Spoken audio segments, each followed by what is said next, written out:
So let's do a few examples on the extreme value property that we came across in the previous section. As a recap, the extreme value property talks about there being a constant function. Well, not a constant function, but a continuous function, right?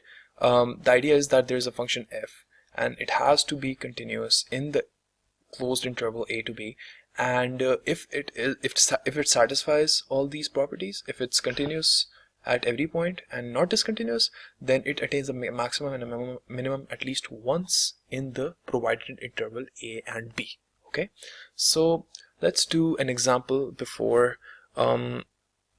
Let's assume that we have a function f of x equals sine of x, right? And we're going to define this function as one which takes the arguments from 0 to 2 pi and maps them onto r.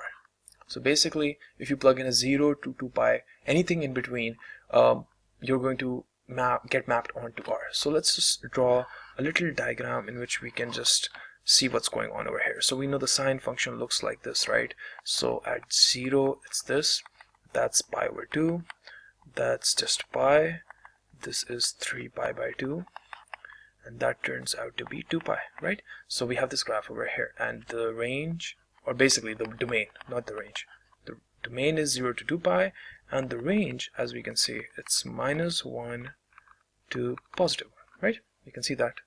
So the extreme value property, let's check if this satisfies the if condition, or the conditions that it needs to satisfy for the extreme value property to apply. So pehli condition kya thi? As we can remember, it has to be continuous at every other point. We can observe it over here. We know that sine functions, or the continuous functions class that is known as the trigonometric function class, is continuous. We know that for specific cases like sine and cosine especially, it's continuous throughout the spectrum, right? So we can observe that for all particular values from 0 to 2 pi, the sine function is continuous, right?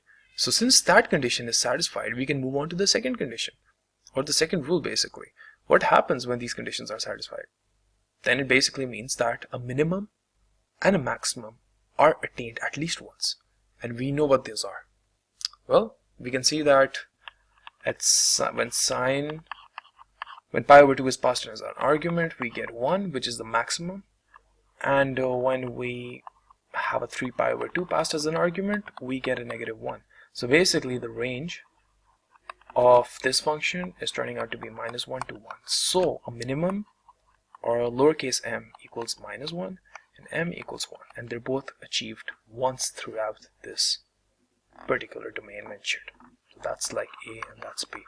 So that kind of is an application of the extreme value property, right? So basically we just check if the condition is satisfied, and if the condition, again, if I were to reiterate it, the condition is that it has to be continuous at every point that's mentioned in the domain, right, and not discontinuous. And if it's continuous, then it's basically going to attain a minimum and a maximum at least once. Okay, so I'm repeating it again and again. It might be annoying, but it's something you guys will get used to, and you can easily apply to any situation in the future. Let's do another example and check if our understanding is better. So we have a function that maps 0 and 2 pi to r.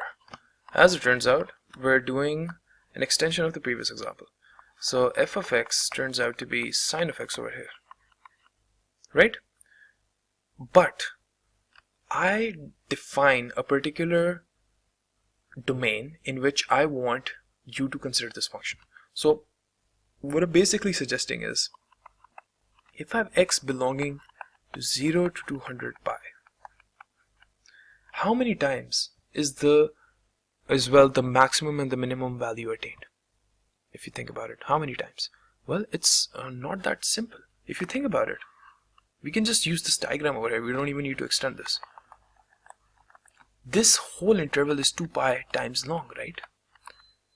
In this particular interval, 0 to 200 pi, we're trying to determine the number of times we are getting a minimum and a maximum value. Okay, so remember the question.